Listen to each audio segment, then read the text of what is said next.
Hello दोस्तों, नमस्ते, प्रणाम। मैं हूं किरण पटेल। आप सभी का स्वागत करती हूं अपने यूट्यूब चैनल पर। आज मैं एक बहुत ही प्यारा नाच गीत लेके आई हूं। कैसे लगेगा कमेंट में बताना।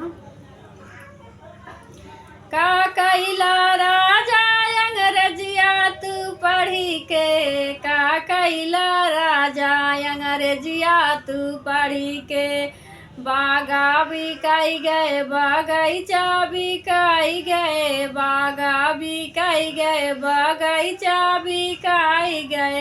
मलनियू बिकाई गई कलमिया से लिखी के, मलनियू बिकाई गई कलमिया से लिखी के। का कैला राजा अंग्रेजिया तू पढ़ी के, का कैला राजा अंग्रेजिया तू पढ़ी के। कुअना बिकाई गए जगतियऊ बिकाई गए, कुअनऊ बिकाई गए जगतियऊ बिकाई गए। कहरिन बिकाई गई कलमिया से लिखी के।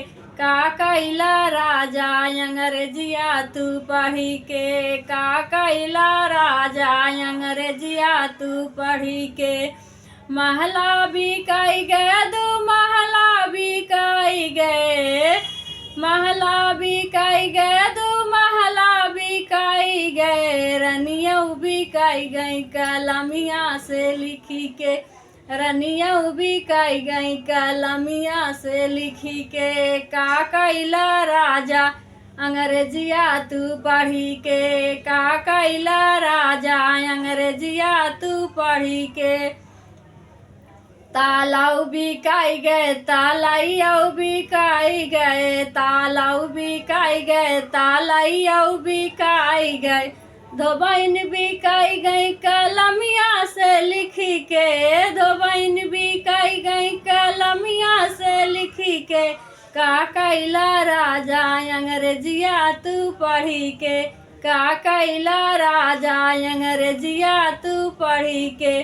सेजा बिकाई गए सुपैती बिकाई गए, सेजा बिकाई गए सुपैती बिकाई गए। सौतन बिकाई गई कलमिया से लिखी के, सौतन बिकाई गई कलमिया से लिखी के।